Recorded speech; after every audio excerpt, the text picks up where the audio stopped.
Hey everyone, this is JD and welcome to the Figgy Pop Culture channel. This is our first video under the new name. This week is the premiere of season 2 of the Hulu show Paradise. I can't wait to watch it. I think the first 3 episodes are dropping all at once, and then it'll be like every Sunday a new episode premieres on Hulu. And I'm looking forward to this. And I kind of want to give you guys a recap of season 1. That way, in case you kind of forgot some of the stuff that happened in season 1, we can go over here on this channel. So, I guess without further ado, let's go ahead and recap season 1 of Paradise. So, before we get into the recap of all the episodes of Paradise, let's kind of just do a little background history on what this show's about. So, this show is a post apocalyptic political thriller, and man, is that a mouthful. Yes, we got intrigued with political thrillers, we got intrigued with post apocalyptic worlds. Man, this show has it all. And it's just so crazy to think how this show actually flew under the radar last year. Because, it was a pretty big hit. It got nominated for some Emmys. But you don't hear anybody else talking about it, even though it just came out a year ago. Yep, season 1 premiered on January 26, 2025, and it consists of only 8 episodes. And in these 8 episodes, we got to learn about Secret Agent Xavier Collins, played by the great Sterling K. Brown. And we're also kind of learning about the villain of the series, and that is Samantha, nicknamed Sinatra, Redmond. And then we have the actor who is known for many pop culture TV shows, James Marsden, who is playing President Cal Bradford. So these are your 3 main actors in the show. But yeah, so this is very much an ensemble cast.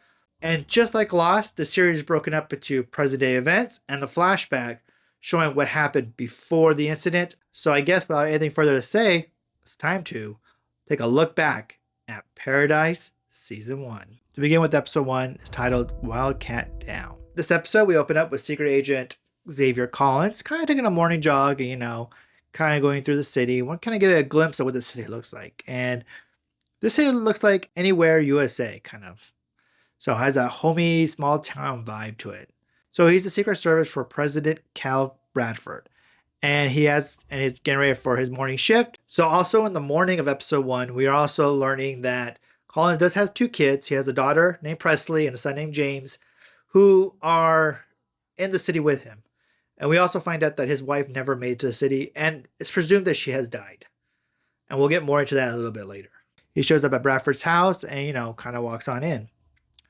Well, in Bradford's house, as he's checking in, he's laying a couple of guards off for the day, relieving them of their duty, and he goes inside and they tell him, hey, the president hasn't come out of his bedroom since 10 p.m. the night before. Well, that's kind of weird. So he goes on inside the building and knocks on Bradford's door and finds him deceased, laying on the floor with a wound to the head, kind of like a blunt force trauma kind of thing. He quickly locks up the scene of the crime, and he notices a few things that are out of the ordinary. He notices a bloody cigarette out on the patio. He notices a bloody pack of cigarettes on the nightstand with an X crossed out on it. And that's pretty much it. Everything else is pretty much clean and clear. From there, he actually then, puts the house on lockdown. He calls his best friend, Agent Billy Pace, to come in and do a perimeter search around the building to make sure there's no intruders or nothing else that he may have missed. And then he calls in the security group to kind of check on the cameras, and they tell him that the cameras were down for several hours that night. So Xavier Collins goes in and has the security guy actually break down what happened that day leading up to the incident. So we find out that Cal had met with Sinatra earlier in the day. He met with his father.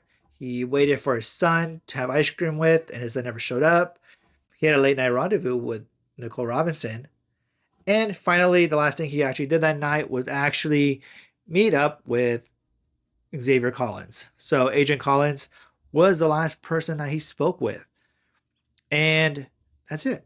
And then after that, the cameras go out and do not come back on till that morning. During this episode too, just like Lost, we do get flashbacks to other events.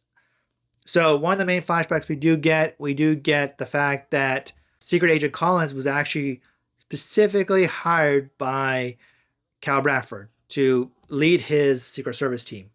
And that's because at some press conference, somebody took a shot at him and actually Collins took the bullet and was hospitalized. And that's actually where the budding friendship between Bradford and Collins actually begins. And then we slowly see little things in these flashbacks. We're kind of learning about the relationship between Collins and Bradford. We kind of see their relationship kind of a little bit deteriorate. We see them at the house. When we see them at the White House, and they have a conversation about what it is to be a good human being and all that stuff. And then we actually learn that after the incident happened at the press conference, we find out that Collins was now being introduced to this top secret project. So we watch him walk into the Oval Office, and the president, Bradford, goes, "All right, now it's time to tell you what's really happening out there." And then the final flashback we do get in this episode happens after we find out that Collins was the last person talking to Cal. And we actually learn that they had a big disagreement. So Collins is really pissed off at Bradford, and we don't know why. We know there's something up between them. They don't like each other anymore. Collins dislikes him. And it's been 3 years since they've been in the city. And we don't know what the heck, what's wrong. And we find out it's because of Collins' wife. Bradford gave the order, and unfortunately, Collins' wife never made it to the city. And that's where all the clash is coming from between these two characters. And now, of course, seeing this on tape, we know that Collins has a motive for causing this incident. And so now we're curious, is he involved or is he not? In the final scenes, we see Sinatra show up at the house to do the investigation. Collins takes off from the town and starts kind of riding down the street far away from Bradford's house. We see him open the cigarette package and pull out a cigarette, and on there is written a few numbers. We don't know what these numbers mean, but they'll be important later on. And then we notice some strange things in this town. We see that there's only electric cars. Everybody has like a little wristband that they use to pay to open their cars, to open stuff. That's it. The animals in this town are all fake and they're all robots. So there's like a little lake with robotic ducks in it. And then we finally see a sign behind Collins that says, "Dawn, delayed for 2 hours due to maintenance." And of course, we slowly just pan up as Collins looks to the sky, and we notice this city is underground. And that's the very first episode of Paradise. And whew, man, does it get you, hook you on right then and there. That is such an intense opening. It was so great. The music in the first episode is amazing. The twist at the end, when you finally know that they're actually in an underground bunker, a la the Truman Show. You have a fake sun and everything. Man, this is great. And yeah, and I'm gonna be honest, this show does not let up in any of the mystery, the twists and turns, and the surprises. Okay, so we're gonna get into episode 2. So going from here on then is that I'm gonna break these episodes up into 2 parts. You're gonna get what the events happen in present day and the events that happen in the flashback. All right, let's get into episode 2, Sinatra. And Sinatra is the name of Samantha Redmond. So that's her nickname that Cal Bradford's dad gave her. So that's why she's called Sinatra. All right, so episode 2 opens up with Xavier Collins waking up and having a nightmare after talking to his wife, he sees a white, bright flash. And that's it. And he wakes up kind of in a cold sweat and everything like that. And as he's getting up, he finds out that he's being arrested by Sinatra and the other Secret Service men. And he's sent to basically an interrogation room. And in this interrogation room, he finds out the special agent Nicole Robinson is actually the one leading the case. And he questions this because he's like, why is the woman who is a suspect and the woman who's having the affair with the deceased, why is she leading the investigation into who murdered Bradford? So that's interesting. That's a whole mystery right there in itself. So all that interrogation going on, what does Collins know about Bradford and what did he tell him? What happened that night? What was their conversation about that night? That's all going on in the interrogation. When it's all of a sudden interrupted by Dr. Torabi, who is a psychologist that's living in the city. She actually works with Sinatra, and it was the two of them that put the list together of all the people who are going to be chosen to live in the city. So that kind of gives you an idea there too. She did all the background checks and the checks on people, make sure there's certain people were picked, and make sure they didn't have any illnesses, stuff like that. That's how like detailed they were on this situation. And the question was being asked, "Are you happy that Bradford is dead?" And Dr. Robbie looks at Collins and she raises her hand like this, and on it was written, "Say yes." So Collins says, "Yeah, I was." So by then they pretty much believe that he's the one that murdered him. But it takes Dr. Harabi to go, why would he confess to all this? Why would he talk about all this? She's telling Sinatra that if he did it, he wouldn't be confessing this. He wouldn't have come in willingly if he had done any of this stuff. If he had murdered Bradford, he wouldn't be here. And Sinatra's, yes. She's like, I see your point, but we're going to keep an eye on him. And they do let him go. And pretty much the episode ends with them calling a town hall to announce that President Bradford had been murdered and that the new successor was going to be the vice president, was going to take over running the town, and they were going to have a funeral for Bradford. All right, so that's what happens in present day. Not much happens, kind of low key. In the flashbacks of this episode, we get to see Sinatra meeting with some developers, some town developers, some architects, and stuff like that to figure out how much money it would take for them to build a city under a mountain. So we get to see that part. We do find out that Sinatra had a son that actually passed away from cancer, and this is what caused her wanting to find a cure to save mankind in a way. And it's at the special presentation where Sinatra runs into Cal, and they have a conversation because there is a scientist there at this convention that's talking about how there's a super volcano under the Antarctica that if it explodes one day, it's gonna wipe out all life. It's like an extinction level event. And that's really crazy. So basically, we learn a little bit about the relationship between Cal Bradford and Sinatra, and that they were friends in a way. And that Sinatra had some like pull or some weight that helped to get Cal elected to a senator and to eventually, he'll become president. So that's kind of where that's going on. We're kind of learning that relationship between them. And that's in episode 2. I mean, pretty simple episode. Not much to go on, but we do get kind of an idea of what the plot is of this series. All right, episode 3 is called The Architect of Our Social Well-Being. In this episode, we kind of get more background on the missing hours of the tape, what happened when the cameras went off. And like I said before, so what ended up happening is that as they're doing more research, they find out which secret agents were on call that night. And it turned out that it was Agent Billy Pace and Jane Driscoll. And we'll find out that there was a budding romance between the two of them. They had basically found love. They would actually risk their job by turning off all the security cameras so they can play with the Wii. And it's just funny to think about. So then, while that's going on, we have Collins reaches out to Dr. Tarabi to find out why she told him to say yes when was asked the question, did he wish that Bradford was dead? And they have a conversation. Tarabi brings up that she was the one responsible for bringing all these people to the town. She did all the handpicking of the agents and stuff like that.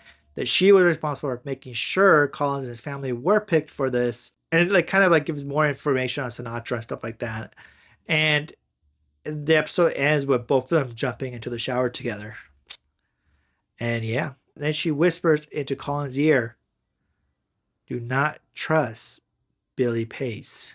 In the flashback of this episode, we get a couple of big reveals. So we find out that Xavier Collins' dad was a pilot. And eventually they would have this ongoing meeting where they meet up and talk about their stories and what was happening to each other whenever he flew into town.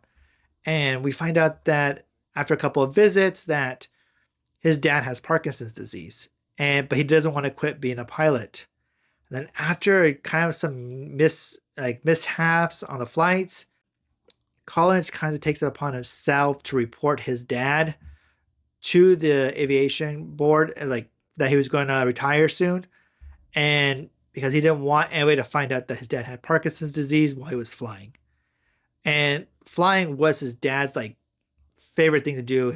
And it's all his life meant to him. And that was like the end of the relationship between him and his dad.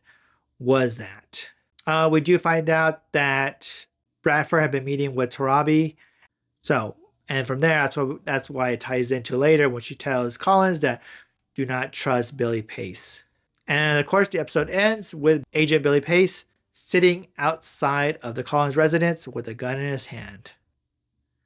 And that is the end of episode 3. All right. Next episode, episode 4, is Agent Billy Pace. And in this episode, we get a full backstory of Agent Billy Pace in the flashbacks.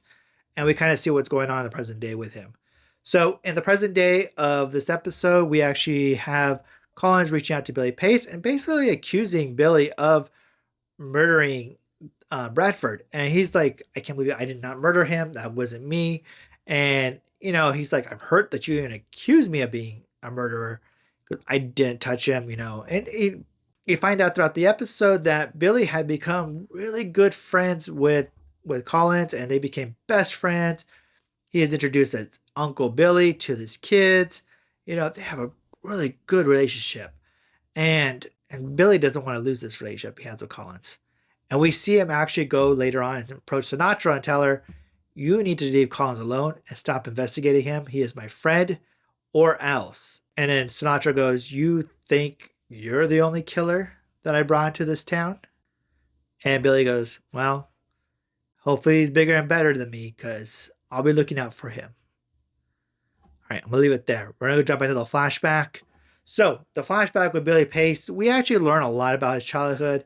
That, he had a horrible childhood. He was abused by his uncle.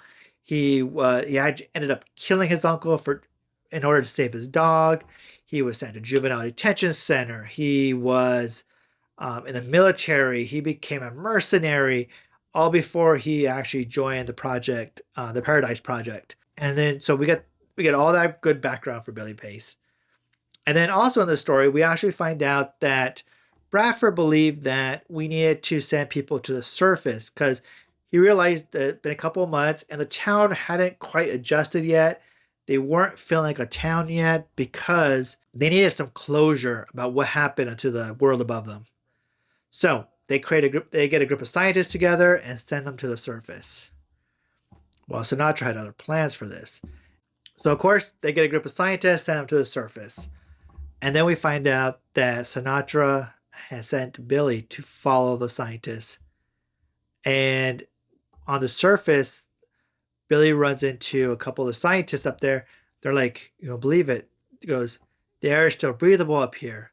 There is some damage, or it is harsh environments, but there are still people alive. And unfortunately, Billy was sent to actually eliminate all the scientists, and he does. Gets returned back to the city that all the scientists were killed because of the radiation and poisoning up in the surface. So nobody even knows that people are still alive on the surface. They think everybody's been eradicated on the surface. And that's what they use to help calm the town down and make it so that way the town knows this is life. There is no surface world anymore. They are stuck here. So we come back to present day. So Billy goes and sees Collins, and Collins him apologized and he says goodnight to the kids and everything like that. And Collins like, what's wrong, Billy? What's going on? He tells him, you know what? I'm really tired. I'll tell you more tomorrow morning. So I'll tell you everything tomorrow morning. And he takes off.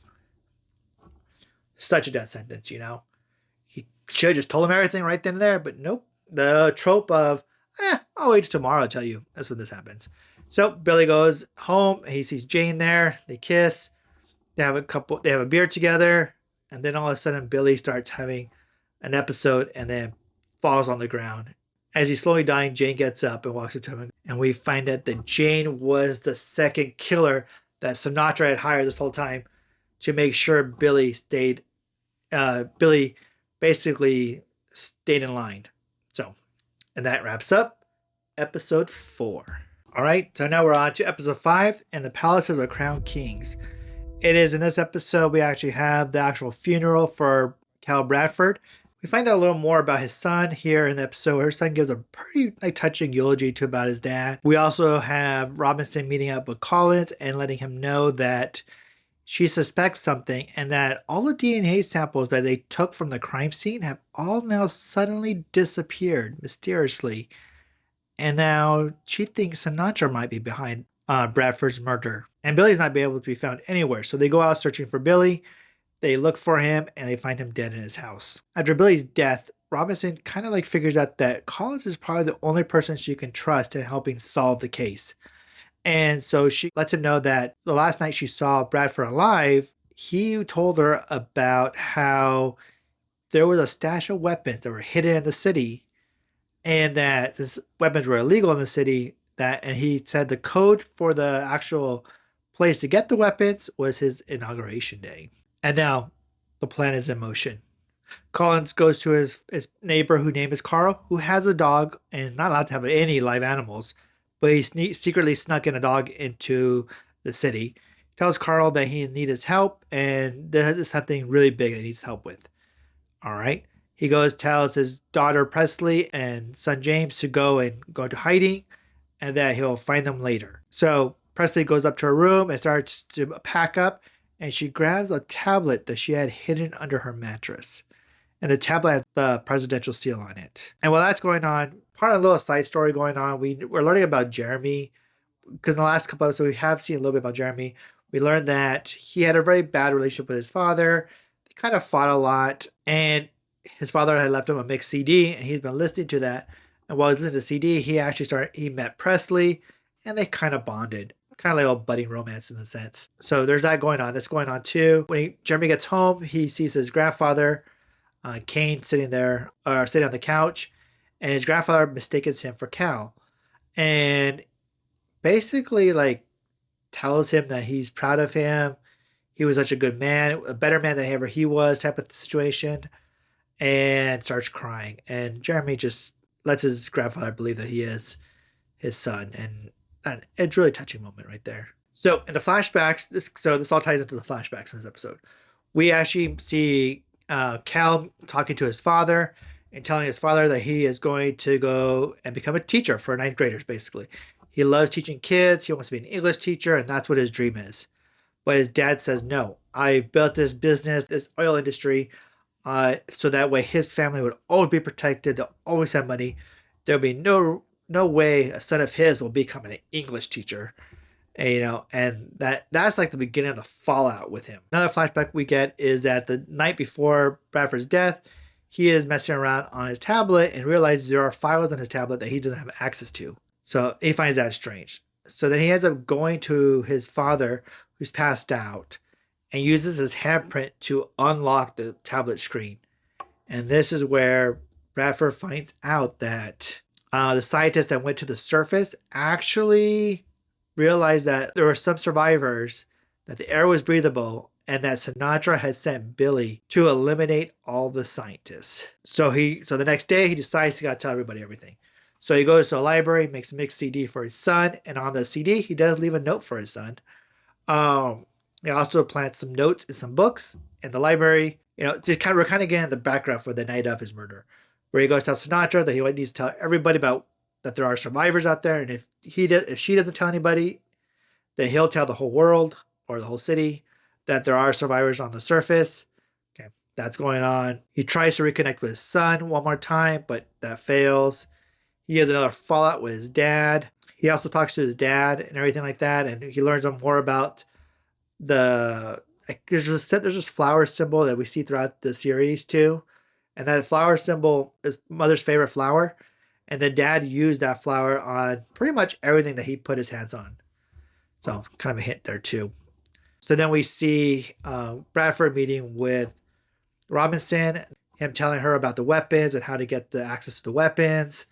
And then I'm going to go back to present day for the last scene of the episode.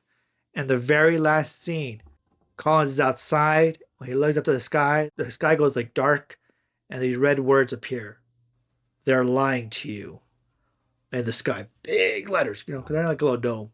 And then the episode ends. So we're getting into the final battle between Sinatra and Collins. Now we're on to episode 6. This is called You Asked for Miracles. In this episode, the present day, we have Collins meeting Dr. Tarabi, and they're discussing what the plan is.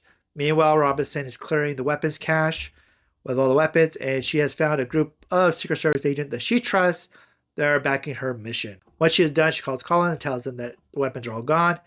At that moment, Collins lets Dr. Tarabi know that the plan is initiated. He cuts off his bracelet and takes off. Sinatra freaks out and she's angry. She can no longer trust Collins or his kids because all of them have their bracelets taken off now.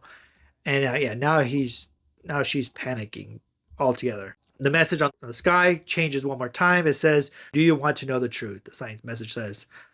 Sinatra is working with a scientist trying to figure out what happened, how these messages get into the system, what's causing it. And Presley and James, Collins' kids, are in hiding when Presley realizes she still has a tablet and she needs to give the tablet to Jeremy to see if they can figure out what happened and what's on the device. So she leaves James alone in the bunker and she takes off to go find Jeremy, and she tells Jeremy, "Here, I actually found this the night of your father's death." It turned out she was actually going to the house the night of his death because she always goes over there to play the Nintendo Wii with Billy and Jane, which is so funny. Here we are, bringing up the Wii again. So yeah, she goes over to the president's house basically to go play Nintendo Wii in the middle of the night. And while she was there, she saw the tablet laying in the bushes, so she grabbed it. And she did also notice a man walking away from the house too in a worker's jumpsuit. But she didn't think anything of it. So she tells Jeremy this, and basically she has Jeremy pretend to be his dad and have his grandfather open up the tablet. The grandfather opens the tablet. Jeremy and Presley learn about what really happened, what happened to the people on the surface and all that. And they decide to go public with the information. So they run out to the town square. And Jeremy gets the back of his truck and starts rallying people whoever's walking nearby about what the truth is. And while that's going on, Jane shows up, which they don't know it murdered Billy yet. So Jane basically has Presley follow her to a secure location. And we'll leave that there. Meanwhile, Jeremy is preaching to the people about what really happened to the surface people. All right. Well, that's going on. Sinatra's talking to the billionaires that are in the city, and she's rallying up all the billionaires together, and they're all freaking out. They're all going to their bunkers because they are scared of what's going to happen to the town when they find out the truth. So that's going on. And there's flares going up in the sky. There's all this chaos and madness going on. And eventually, Dr. Robbie realizes that she needs to get Sinatra a one-on-one sit down with Collins so that Sinatra can tell Collins what's really going on and what's at stake. So here we are in our flashback. In our flashback, we get to see pretty much the life of Collins and with his wife and kids. We learn everything about how loving family they were. In addition, we get to see that Collins and Bradford are working out the quickest way to leave the Oval Office, to get to the secret bunker, to get to the helicopter and all that stuff. So we're kind of learning situations that they're actually planning for an escape when the incident happens. And of course, Collins just wants to make sure that Bradford will do everything in his power to make sure his wife and kids are safe and are sent to the bunker when the incident happens. And yes, these guys are best friends. They do believe in each other and they have each other's back. And then we see the final scene of Collins saying goodbye to his wife as she's going to Atlanta for her job, and she's going to be gone for a few days. And, he's kind of sad. He's kind of bummed by it, not knowing this will be the last time he ever sees her. And then it ends there, and we find out now we come back to present day, and Sinatra is giving Collins the information that Agent Collins want to find his wife because she is alive and she has proof. And the episode ends. That is episode 6 of Paradise. And I'll tell you right now, this show is so good. We're getting a lot of good little mystery, a lot of twists and turns. And the last 2 episodes are big ones. So episode 7 is going to be pretty much the flashback to the day, the actual incident. And episode 8 kind of wraps up the main storylines and lead us into season 2. So episode 7, the day. So we're going to start with the flashbacks here. First off, we get a flashback to 1962 during the Cuban Missile Crisis, where this military man is talking to his wife about how they barely missed a nuclear war, and he's afraid what will happen if the people in charge have the wrong intentions. Then from there on, we pretty much get a whole episode that tells the day of the incident. We find out that a super volcanic eruption had happened in Antarctica, and it's causing all the ice in Antarctica to melt fast. And what this is causing, a mega tsunami to come. And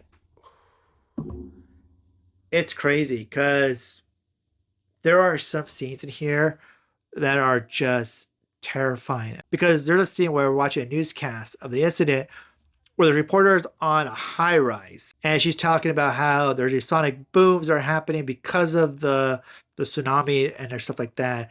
And you kind of see it like these booms happen, her nose is starting to bleed and everything like that. But they're like, oh, we're on the tallest building in the city that we're in.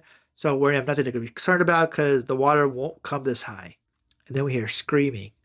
And then behind her, we see a wall of water taller than the highest skyscraper that she's on coming to them. And then it goes dark. It's haunting. It's so haunting. We're learning about cities on the coastline being flooded from the waters receding 3, 10, 15 miles back and then become these giant tsunamis coming in. It is crazy stuff. So basically they're like, okay, we gotta evacuate, where they thought they would have weeks before all these events happen actually are happening instantaneously. And they have less than hours to get everybody out that needs to be out and into the Colorado mountains. We have all this chaos going on. So at the White House, President Bradford decides to tell the nation what's going on and that, there's an event going on. It's an extinction level event and that they will need to figure out how they're going to spend the rest of their days. And then they take off. Some of the other secret agents actually do find out that there is a secret bunker and that only certain people were picked for the secret bunker in Colorado and they are pissed. And of course, this causes mass chaos. People are killed and, all of this going on as they're trying to get to the airport to take off to Colorado. Colin's kids make it to the airport safely, but his wife is still trapped in Atlanta. And we find out that Bradford was not able to get a plane to Atlanta to save his wife. And then we also learned that some of the other countries are basically setting off nukes into other countries because they kind of want to be the strong power. In case their country does survive, they want to be the only surviving country, so they're setting off nukes. We have like doomsday galore. We get Colin gets to talk to his wife on a satellite phone, and she's telling him that, I love you and all that stuff. And he's upset that he can't get there. He's pissed off at Bradford for not saving his wife. All this. And the wife tells him, tell the kids to always stay happy, be happy. Don't live in sadness and this and that. And it's so heartbreaking, so touching. And Bradford is given two options. He's able to either let the nukes hit where they may lie, and that's Sinatra's plan, is that let the nukes hit and wipe out all life on Earth, and they'll be safe inside the bunker. Or option number 2, there is an EMP device they can send off that will basically send the world back to the Stone Age. Basically, wipe out all electronic devices. It was created during the Cuban Missile Crisis, and this EMP will basically make all electronics mute on the surface. And the last minute, we find out that's what ended up happening. So when we get back to present day, we find out that Cal Bradford, that's what he decided to do. He decided to send off the EMP, which destroyed all that, grounded all the planes and everything like that, but destroyed all the missiles and nukes and everything like that before they could land. And yeah, basically gave the world a fighting chance to survive. For any survivors out there, that they would have a fighting chance to survive. That's when Sinatra plays the tape that she has of Terry, Xavier Collins' wife, saying that she's out there, she's still alive, and she's looking for her husband and her family, and that there are survivors. And we find out that this message wasn't that old either. So his wife is still alive. But in order for him to go find his wife, first needs to find out who murdered Bradford. And that the DNA that they found at the crime scene was somebody that wasn't originally picked for the city, and is actually somebody from the surface world that may have snuck in and murdered Bradford. And that's how the episode ends. Whew. And this is a crazy episode. Such a great episode, too. It is so tense. It is heart-pounding. It is sad. The emotions are just deep in this episode. But man, this really grips you, and it's such a great episode. All right, let's get into episode 8, the final episode of the season.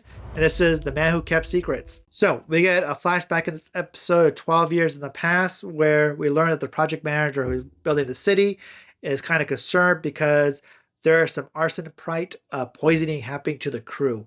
So the stuff that they're finding inside the mountains is actually poisoning the crew as they're building the city. He believes that there should be some protection for his workers, or that they shouldn't be doing this because it's poisoning these people. They end up firing him and replacing him with somebody else that would just do the job without asking any questions. And of course, he goes on a kind of a rampage. He kind of starts spilling the secrets about a secret city being built under Colorado mountains. He tries to eliminate Bradford, which is the reason why Collins is getting shot, because he's protecting Bradford in that scene. And eventually he gets put in jail, but he ends up escaping jail during the chaos of the incident happening. And as he escapes, he basically able to impersonate a guard for the bunker, and he ends up killing the 2 people that were about to go into the bunker. And by doing that, he has 2 new IDs to sneak into the building. And after making himself look like one of the guys, he actually finds a girl who is pretty much like eating her way, out in sorrow because, everybody's going to die. And he convinces her to join him. So he ends up getting her to actually follow him into the bunker, and it actually saves her life too. And I'll leave it there because I won't tell you who these 2 people are. But that's kind of the flashback here. All right, in present day, Collins and his team basically surrender. They give the weapons back to Sinatra. And then Robinson and Dr. Tarabi go through the list, and they're trying to figure out who doesn't belong. The person that they realize doesn't belong in this town is the waitress at the diner. And they find out because the real Maggie, who was the waitress, actually was allergic to nuts. And the cheese and other stuff that they make in this city are made with cashews. So she would not be able to eat the cheese dip. And that was their clue of who she was. All right, so then we find out then Collins is up at the library, and he's at the library. He uses that number that was located on the cigarette. Hey, it came back finally by episode 8, and reveals that it's a book number, Dewey Decimal System. So he goes and finds the book that's related to that number, and it turns out in that book, Bradford had wrote out all the information he took from the tablet and wrote it out and placed it hidden in that book. While he was making the mixtape, he was actually rewriting everything in his tablet and hid it in that book for Collins to find. Or for somebody to find anyways. But as he's figuring this out, he gets hit in the head by the librarian. Dun, dun, dun. Trent the librarian turns out to have been the guy from the surface world. He's the guy that we've been watching in all the flashbacks, and he's been living there. And then Collins wakes up. Trent the librarian ends up tying him to the post, and when Colin wakes up, Trent tells him the whole story, and then we jump into the main flashback of the story. Trent takes off and says he's going to go back to the surface world now that they found out who he was. So he's just trying to escape. Robinson shows up when they realize that Trent was the other person, rescues Collins, and then Collins and Robinson escape into the actual dome of the complex. They catch up with Trent on top of the building, and Trent tells them what happened the night of Bradford's death. Basically, when Trent saw Bradford show up at the library, he had forgotten about everything and kind of liked living in the city for the last 3 years. But seeing Bradford again got him so angry and so filled with hatred that he stole one of the devices in there and actually went to the president's house, snuck in. By coincidence, the cameras were off. He didn't know that. And he ended up murdering Bradford out of just pure anger for why he didn't save more people. And that was pretty much the whole reason why he was killed, was because of that reason. And after he tells Robinson and Collins this whole story, he jumps off the dome and falls into the city. After all is over, Collins returns back to Sinatra and tells him, you know what, I need you to give back my kids and let me go find my wife. And Sinatra's like, no, I'm not going to let you do that. And that's when Jane shows up and shoots Sinatra, but doesn't kill her, wounds her though. And says, no, you're going to give him everything he wants. And he deserves to find the truth. Then he goes, you know what? Probably have been a lot easier if you just gave me that Wii originally. Again, the Nintendo Wii comes into play. It's so crazy. It's so fun. It's just so funny. Anyway, so that goes on, and it kind of wraps up the season. Wraps up with the kids telling their dad that he needs to go find their mom, and he goes out to the checkout point where they all came into the city, And of course, Air Force One is still there and magically still has gas that's still like jet fuel in it that's been good for 3 years. A little plot hole there. I don't think that jet fuel would be still good, to be honest. Anyway, so that goes on. Well, this is intercut with Jeremy, who is actually listening to the mix CD from his dad, where he finds a message from his dad, tells him that he's proud of him and all this and that, and to basically, let people know the truth out there. And then we see Jeremy in the middle of the park, and all these people are coming around him to listen to the truth of what really happened. And so these are his new rebellion followers who want to know what really happened to the people on the surface world. And at that, Collins is now in Air Force One, and he takes off with the little map on he has that shows him where he needs to go find his wife. And that is the end of season 1. So what do you guys think of this little recap of Paradise season 1? Did you guys like this? Would you like me to do more recaps like this? Let me know in the comment section down below. You know what? If you want me to do more of an episode by episode recap, I'd be more than happy to. Let me know in the comment section down below. Otherwise, I'll do a recap at the end of season 2. And I told you, I really love this show. It is such a great show. I cannot wait to watch season 2. I'm looking forward to that. And it's probably going to be this weekend. I'll be kind of catching up on that season 2 before. And like I said, 3 episodes have already dropped, which is just crazy to think about. But yeah, let me know what your thoughts on Paradise was. Did you watch the first season when it first came out? Have you not watched it and now you're going to go back and watch it before you see season 2? Was the recap helpful? Let me know in the comment section down below. And until next time, make sure you hit the like, subscribe, and the notification bell.